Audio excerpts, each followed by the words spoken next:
This is the Daytona International Speedway, the best-known stock car racetrack in America. In today's Firecracker 400 race, compelling stories surround two of the best-known names in the history of the sport. Richard Petty will be gunning for an unprecedented 200 stock car victory, and Cale Yarborough, who will try to duplicate his pole-sitting win in February's Daytona 500. And to heighten the drama, Air Force One is flying a special guest into town as the crowd and drivers at Daytona await the radio command from the nation's most visible racing fan. All right, gentlemen, start your engines. Now 40 other drivers will try to steal the spotlight from Yarborough and Petty as the president flies on in to join the crowd of more than 100,000 for the Firecracker 400 from Daytona Beach, Florida.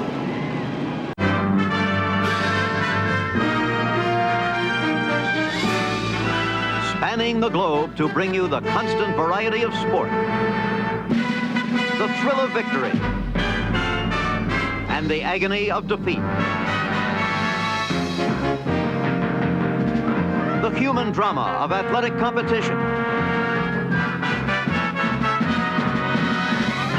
This is ABC's Wide World of Sports. It's a sunny Independence Day in Daytona Beach, Florida, and the Grand National Stock Car Racing crowd has come back to the Daytona International Speedway for one of the sport's most important events, the Firecracker 400. Hello, I'm Jim Lampley. This race marks in each year the midway point of the Grand National Stock Car Racing season, and of course, being held here on the circuit's most fabled and prestigious speedway, Daytona, it is one that every driver wants to win. Working with me as our expert commentator, as he does in all forms of automobile racing, is Sam Posey. Sam, potential for a piece of history today.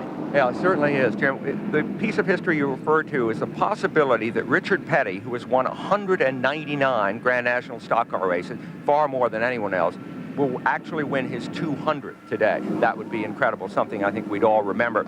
The biggest obstacle, however, to Richard's success comes in the form of Cale Yarborough, the man who is on the pole position and who set a new record in qualifying for this race. It's worth noting that Cale has won both of the races this year that he started from pole position, so he is going to be very tough. One of those two races, of course, the Daytona 500 on this circuit earlier this year. Working with Sam and me also today on pit row, a reporter who sees as many of these races as any other reporter during the course of the year, Larry Newberg. Thanks, Jim. You know, every driver here will be facing 41 others all day, but also two other items. One, the heat. Temperatures expected to be in the 90s, and we are in Florida, middle of the summer, could be oppressive. And then there's the rain. It has rained here each of the last 3 days, just about the time this race should be halfway over. It could end at any moment, and every driver on the circuit knows it. As we look at the track now, 42 cars are in their final pace lap before they'll take the green flag. Quickly, we'll run down the first few rows for you. Row 1, car 28 on the pole, Cale Yarborough. Car 3 on the outside, Dale Earnhardt, second in the point standings. Row 2, car number 9 on the inside is Bill Elliott. Car number 44 on the outside, Terry Labonte. In row 3, David Pearson in car 16, the old veteran on the inside. Very similar in driving style to the man on the outside in car 43, Richard Petty. In row number 4, Tommy Ellis on the inside, the one big first 6 rows, and veteran Buddy Baker in car 21 on the outside of the track. Row 5, 55 is the veteran Benny Parsons on the inside of the track, 22 Bobby Allison outside, and in row 6, number 1 is Lake Speed on the inside. Number 11, the points leader in the NASCAR standings right now, Darrell Waltrip of Franklin, Tennessee, on the outside. You might also note number 12, Neil Bonnet is back in row 10, and row 11, number 15, Ricky Rudd. They should run among the leaders at some point, as may the man all the way back in the last row, row 21, car number 27, Tim Richmond. And now as they come around turn 4, they are just moments away from the anticipated green flag that will start this race, 400 miles. That is 160 laps around this 2.5-mile banked oval speedway. Jim, very much on everyone's mind is the fact that last night heavy rains here washed the track clean. The question now, these are the very first laps that will be run on this track. There's no groove of rubber built in to hold the cars in the turns. Qualifying speeds were very close to 200 miles per hour. Cale Yarborough was above 199 miles per hour in qualifying for this race. A new record in qualifying for the Firecracker 400, and they take the green flag. They're going off on lap 1. Yarborough holding his lead on the inside of the track. Earnhardt is staying right with him. There's a little bit of action as they mix it up in the rows behind them, but Cale Yarborough is off to a very smooth start and holds the lead as now Earnhardt tries to go by him on the top of the track. And a puff of smoke from one of the cars. It might have been Lake Speed there. Earnhardt in the lead going down there. As they come off that turn, Jim Speed's about 199, almost 200 miles an hour. The number 1 car, Lake Speed, is the one that was blowing smoke as they came out of turn 2 and onto the back straightaway. Now they are into turn 3, and as they come around turn 3, it is still Earnhardt on the lead. And at this point, obviously, 400 miles roughly to go. It's important to lead, but on the other hand, you do have to begin to set up your strategy for the entire race. It's a hot day, going to get a lot hotter before the day is over. You have to try to conserve your energy. There's an awful lot ahead. 1 lap down as they go into turn 1 on the second lap. It is Earnhardt in the lead. Number 44, Terry Labonte, is now lined up behind him in second place. Yarborough and Petty are in third and fourth places, and they should run among the leaders all day, though neither of them may try to go to the lead early in the race, particularly Petty, Sam. Well, he has it, but even as you say that, Petty running, you see Labonte sweeping by into the lead there, Jim. Now, Richard Petty running much faster and further to the front than he usually does. Could the pressure on him to win his 200th mean that he'll push a little bit harder throughout this race today? We have no idea, but it's unusual to see him that far up. Good smooth start, no incidents yet as they go by and begin lap number 3. It is Labonte on the lead, Dale Earnhardt in second place. Again, Yarborough in third place, Petty in fourth place, right behind him. Those 4 have now begun to separate themselves from the rest of the pack. A major consideration at this point, of course, is trying to grab the lead if you possibly can to get the few extra championship points. You get 5 points for being in the lead. This is when it's maybe easiest to grab those 5 extra points. All right, they're sweeping there into turn 3, high onto that banking. That is on the eastern side of the Speedway. And now through turn 4, where there have been major renovations in this track as a result of a series of accidents that took place earlier this year. Yes, and as a result of all that, there's a new configuration. You see the enormous apron of pavement there, and beyond that is a big high wall. Bobby Allison, Ricky Rudd, Darrell Waltrip have all had big crashes there, and so the Speedway decided to put up a wall for safety purposes. It is about a $500,000 wall, money purely out of pocket just for reasons of safety. And now as they go down the back straight, it is still Labonte holding the lead ahead of Earnhardt and Yarborough. Quickly a look at how NASCAR points are awarded over the course of a season. The formula tied to a racer's finish in each race, and as Sam suggested, 5 additional bonus points to each driver who leads the lap, 5 additional points to the driver who leads the most laps. Coming into this race, Waltrip is the leader in point standings, Earnhardt second, and Bill Elliott third. Terry Labonte, the leader in the race right now, is fourth. And now you see the car of Buddy Baker, the man who won this race a year ago, coming in toward pit row with the smoke coming out of the back of the car. So Baker obviously is in trouble at this point in the race, and that will occasion a yellow flag. So they'll race to the end of this lap and then solidify their standings for the yellow caution flag. And we'll be back with more of the Firecracker 400, the racing from here in Daytona Beach, right after this. Back at Daytona, racing under the green flag, and now the 2 central characters have moved to the front of the stage. Cale Yarborough, the pole sitter, on the lead. Richard Petty chasing him in second place. Before the race, Larry Newbert talked to Cale Yarborough. Fellow competitors on the racetrack, how aware of them are you, and do you respond that differently given their individual driving styles?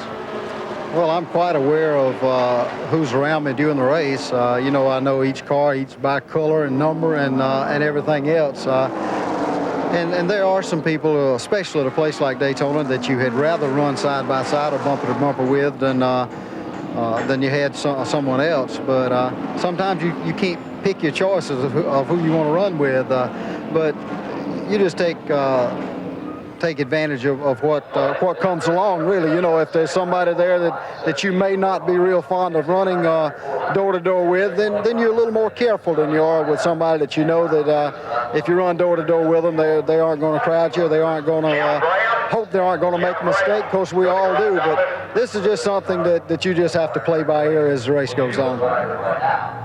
And as the race goes on, it is Yarborough who is in front, Petty right behind him.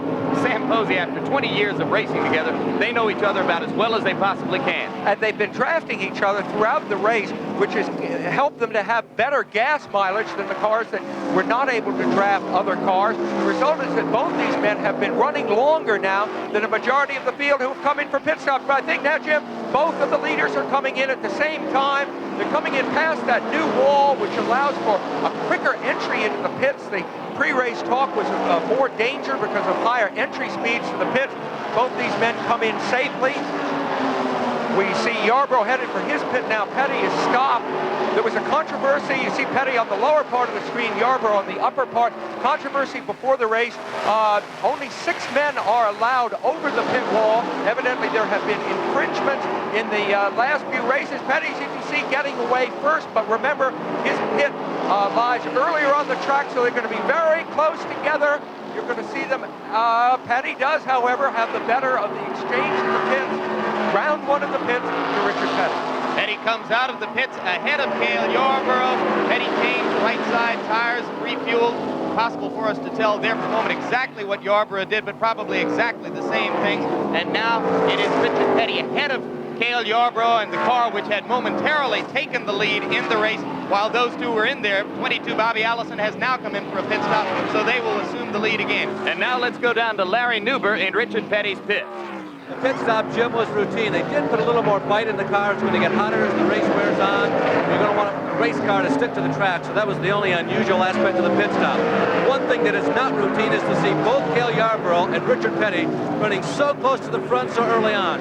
This means that both of them are feeling very racy, and that could be bad news for the rest of the field. Okay, Larry, and even as you spoke, here's what happened on the track. You're going to see car number 8, Bobby Hillin Jr., as he came out of turn 2 and lost control.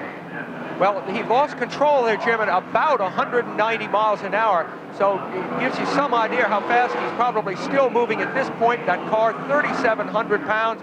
It hits the bank, a tremendous clout. But because of the strength of these cars, no injury is likely at all. He is the son of a man that owned cars at Indianapolis, and he's one of the youngest drivers in NASCAR racing. I think a big future despite what's just happened. And the good news, Sam Posey, is that Hillin is out of the car and okay, but under the caution flag, Richard Petty has gone back into the pits. The first pit stop was under the green. Now under the yellow, Petty is changing the left side rubber. He will fall back in the standings as the other drivers go by, and out on the racetrack, Cale Yarborough in car 28 has taken the lead.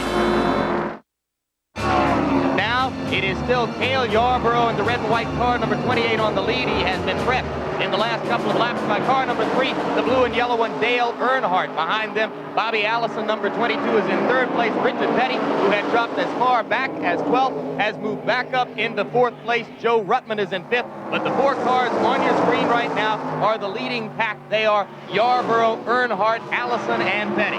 Petty has been the fastest moving car on the track, Jim, since he was back in 12th there. He's moved up steadily, drafting in and out among the other cars effortlessly, it would seem, taking that high line for which he is so famous, and now, of course, stalking the leader. Richard Petty is having himself a very fine day. It remains Yarborough on the lead. Yarborough in a car which is called a Chevrolet. Petty's car is called a Pontiac. We should just briefly mention there is only the faintest relationship between these cars and the cars of similar brand name that you would see on the showroom floor. Absolutely right. Certainly couldn't buy these at your local dealer. The bodies resemble Ford, Chevrolet, Pontiac, but the chassis, the motors, the transmission, the suspension, everything is race built by specialists who build the cars down here in the southern part of the United States. They're assembled, of course, by the teams to the team's own specifications. They are pure racing machines. Jim, looks good. There goes Dale Earnhardt. Earnhardt moving to the inside and now trying to get past Cale Yarborough. Couldn't quite get him. Yarborough, it looks like, is going to hold the lead. Now here comes Earnhardt again with that inside position as they come onto the front straight. They are racing right in front of the grandstand, and it is Dale Earnhardt for the moment with his nose just in front. You saw Bobby Allison moving up almost between the 2 cars as he took a look at what is happening in the front. And now, exciting racing as they go toward turn 2. Earnhardt and Yarborough pulling back away a little bit from Bobby Allison. Petty just biding his time for the moment in 4th place and watching all the action in front of him. Allison now trying to decide which of the 2 cars to draft. You see him now behind Earnhardt. Evidently that worked so well. He slingshots by, and Petty made his move. He decided to watch Allison. He stuck with Allison and surged from 4th into 2nd. So a wholesale change. Bobby Allison in car number 22 has taken the lead. Richard Petty has gone with him into 2nd place. Yarborough suddenly finds himself in 3rd, and Earnhardt, who just seconds ago was dicing for the lead, is now back in 4th place. Try to imagine the force of the air against a car when it is going 200 miles an hour. That's the whole idea of this drafting. If you can be behind another car, as Petty right now is behind Allison, and let that other car break that air out of the way for you, you can run with as little as 2/3 throttle, Jim, and still maintain your speed. Of course, there's an element of trust involved in that. Oh, tremendously. You have got to be sure that the men around you are not going to make a mistake, and that's why... There goes Petty, and there goes Yarborough with him. As they go down the back straight, it is Richard Petty now in turn 3 who has taken the lead. They'll come out of turn 4 and onto the front straight now with Petty in the lead, Yarborough in 2nd place, back in 3rd place, that is Bobby Allison, and Earnhardt is in 4th place. The crowd is going wild as we are seeing action-filled, exciting racing in the Firecracker 400. Well, of course, they like not only the action, they like Richard Petty leading. It's been very exciting to see him come up from 12th there into the lead. The crowd here is a partisan crowd. They love Richard Petty. There's no question about it. Richard Petty, who has won in his career 199 Grand National races, far more than any other racer, and going for number 200 here today. Love to get it on this race course. Petty, at this moment, leading the race ahead of Cale Yarborough, and earlier Sam Posey spoke to him about this event. Richard, we see you racing, of course, out there in the middle of what looks like a maelstrom of activity, and you're in the hot cockpit and so forth. But what is it like for you? Well, I feel like that I'm most relaxed. Okay, you know, you say, well, you know, you're running 200 mile an hour, and people running at you, and 150 degrees inside the car, and, you know, anything can happen and all that. But again, I think the peace of mind, I guess, is what it is, that you feel like that you've got something there and you want to express yourself, and that's the way I express myself. Instead of being a painter or a golfer or somebody that, you know, that creative deal, I create my own deal through driving a race car. Win number 199 for Petty came earlier this year in a 500-mile race in Dover, Delaware, setting the stage for a possible historic milestone. The 200 win, does something abstract like that mean much to you? Not really. I mean, you know, nobody's close to 199, right? So if I look at it this way, if somebody else had done 199 or won 200, then I think it would be an obsession with it. I think that no matter what, I'd just eat and sleep it and do everything to try to get there. But when you're breaking your own record, it's not really a record to you. All it gets to be then is just numbers. Richard, tell us about the possibility of politics in your future. Is it a case of where there's smoke, there's fire, or is that... Well, I don't know. Right now I'm a county commissioner in Randolph County in North Carolina. And I've been for 6 years. And, you know, the idea of right now of politics and racing can't mix a whole lot more because of the time element. Any other things that I would go into at the particular time would take more of my time, and I've got no more time. Where I go from here in my political career, I don't know.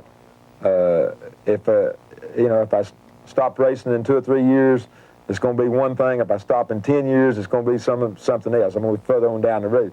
So right now, I've made no decision on what's going on. I am interested in politics. Now as we come back to the Daytona International Speedway, Petty is still holding the lead. Yarborough dueling him for it. Now Cale Yarborough trying to get underneath Richard Petty, and he has gone by him. So for the moment, it is Yarborough in car number 28 who takes the lead. Petty in 2nd place, Dale Earnhardt 3rd, Bobby Allison 4th. It would be no surprise for any of those 4 to win the race. We'll be back with more of the Firecracker 400 after this.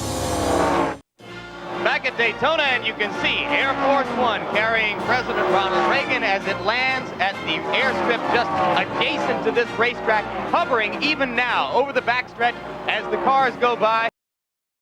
The leader for the moment, it is car number 22, Bobby Allison at the helm, which has assumed the lead in the race. And there's a look at Allison's car on the left-hand side of your screen. Car number 7 with him represents the 3rd generation of racing in the Petty family. That is Kyle Petty, Richard's son, but he has been lapped and is not among the leaders. This is a big moment here. Stock car racing, a sport tied to conservative political traditions. Probably safe to guess that the president enjoys the political support of most of the 100,000 or so here. They'll be anxious to greet him as he comes over to the track. And now, Bobby Allison, the leader, is going into the pits, so he will relinquish the lead as he takes this pit stop. Bobby Allison, the overall points champion a year ago. He's won this race twice, in 1980 and again in 82. A routine pit stop here for Allison, changing that outside rubber.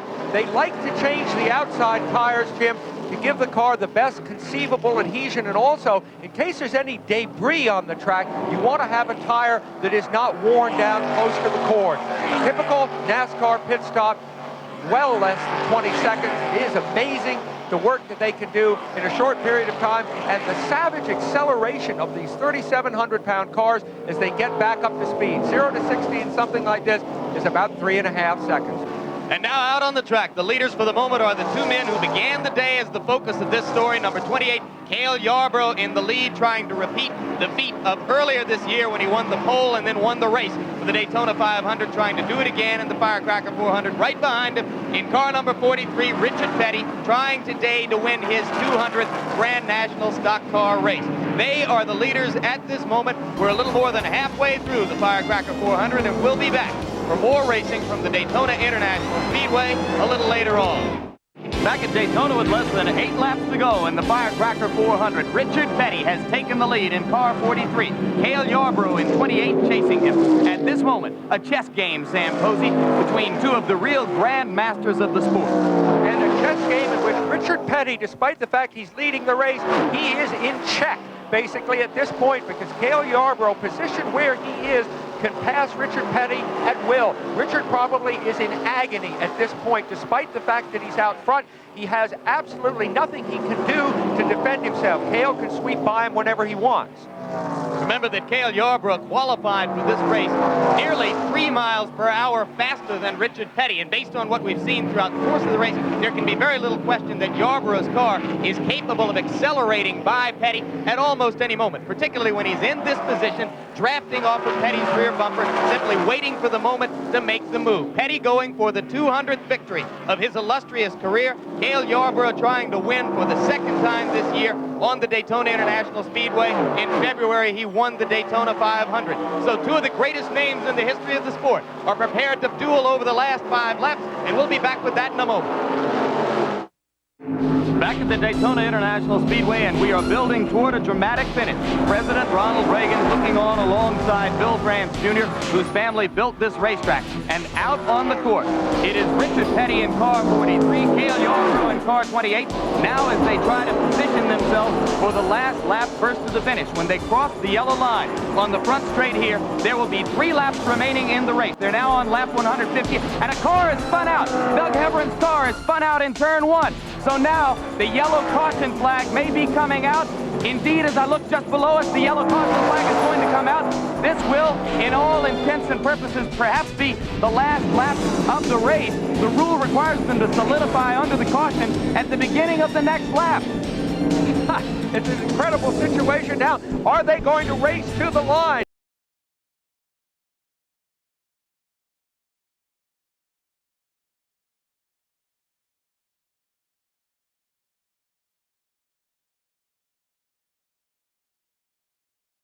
Coming down the front straight. Here they are, Sam. They will come across the yellow line just about together, but Petty had the lead. By the nose of the car, Richard Petty was just in front of Cale Yarborough as they came across the line. Now they have completed 158 laps. There are 2 laps to go, and in all likelihood, we would have to guess this race is going to end under a caution, and Petty's going to win. Victor, you see what they think has happened.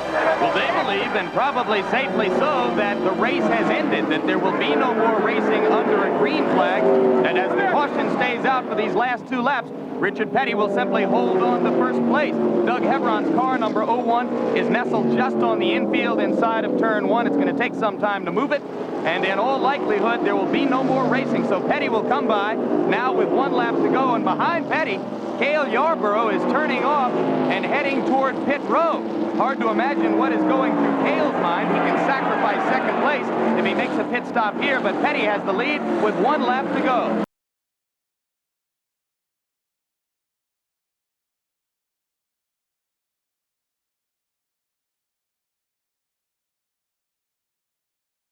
Hard to imagine exactly what Cale Yarborough was thinking at that point, unless he just simply decided in disgust that the race was over. But he would have given away other positions. We have Terry Labonte running back there, so I don't know. The scoreboard has been confused for the moment. Now it shows lap 159 completed, so Richard Petty may in fact get a checkered flag as he comes down the front straight the next time. We're following Petty now on your screen as his car at the front of the pack goes through turn 3. They have slowed down for the yellow caution flag. Now, just to take a look back at exactly what happened, the caution flag came out as they went down the backstretch. Cale Yarborough moved to the front of the pack ahead of Richard Petty. They were racing to the yellow line. The caution actually begins on the next completed lap after the crash when the caution flag comes out.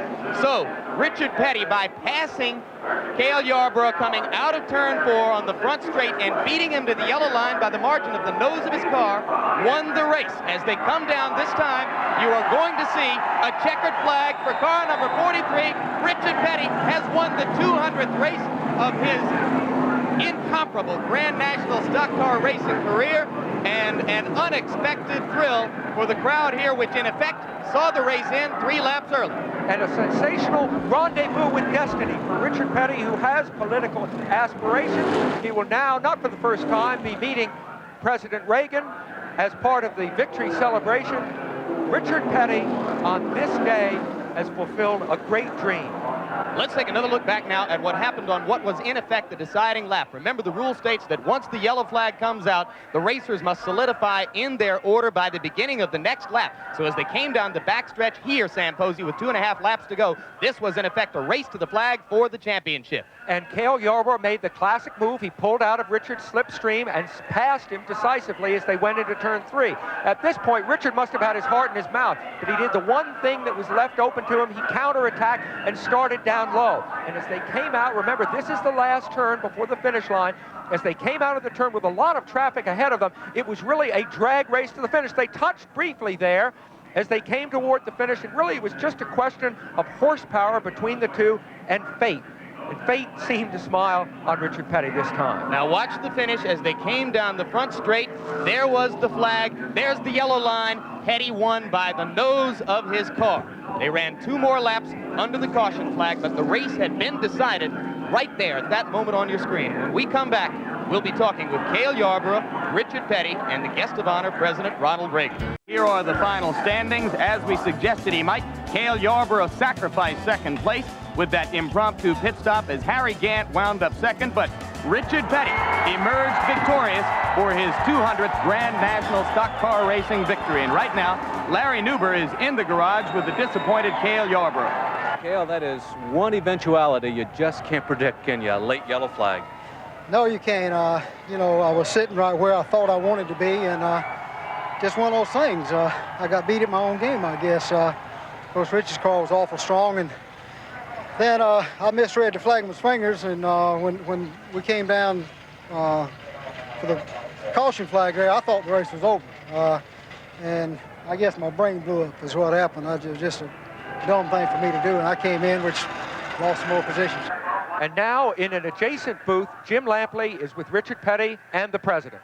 And now here in what for today has become the winner's circle, I am with the guest of honor, President Ronald Reagan, and the honored man of the day who has won his 200th Grand National Stock Car Race, Richard Petty. Mr. President, it's great to have you here. A member of your staff intimated to me yesterday that although you are interested in the fortunes of all race drivers, you might be excited to see this occasion, Richard Petty winning his 200th. It's quite a day, isn't it? Well, it certainly is. I understand that no one in the whole history of racing has ever done that or ever won 200 races. And you called 4 or 5 laps on the radio. How'd you think your race call went? not very good. I'm glad that when I was a sports announcer, it was mainly baseball and football and a few things like swimming and that sort of thing, because I was having an awful lot of laps after I got here when I was trying to figure out who was where. I can tell you myself that it can be confusing, and it was a bit of a confusing finish. I wonder, Richard, when you noticed that Heveron had left the track, the caution flag was going to come out, and you had, in effect, a one-lap race to the flag for the victory. Well, just to the one across the start-finish line. You know, you're going in one direction, then when you turn at the start-finish line, you look down into the first and second corner just as far as you can see. And I seen the car sitting on the infield, and when I did, then I just put it to the floor and just waited for Cale to make his move, and when he did, then he just went in the corner a little bit too hard up there, and his car didn't stick, and I was able to cut back beside of him, and then we kind of touched a couple times, and I beat him to the line. You weren't worried when he went past you? You what? You weren't worried when he went past you there on the backstretch? Yeah, I was worried. I was sitting there for the last 40 laps wondering what he was going to, I know what he was going to do and where he was going to do it, but I didn't know how I was going to overcome it. But what happened when the boy spun, then everything was strictly reflex. He had to do something, and I had to do something. The figuring that both of us done never came to be. So it was a act and a react. He acted and I reacted. You've been around this sport so long that you may not get terribly excited at the prospect of winning a race, but was there a little extra thrill in winning, knowing that the #1 fan was here today? Well, definitely. You know, 200 is very, very important, but under the circumstances, with all the presidents that's ever been in the United States, this is the first one that's ever showed up at a racetrack. So everybody's got to go from that, from racing standpoint, and I wanted to be the one that was able to welcome him to Grand National Racing. Richard, congratulations to you on this terrific occasion. Mr. President, thanks for being with us. Well, pleased to be here, and it's been a very exciting day, and I join in the congratulations. I even have a conflict of interest here because he's doing some yeoman service in a political sense.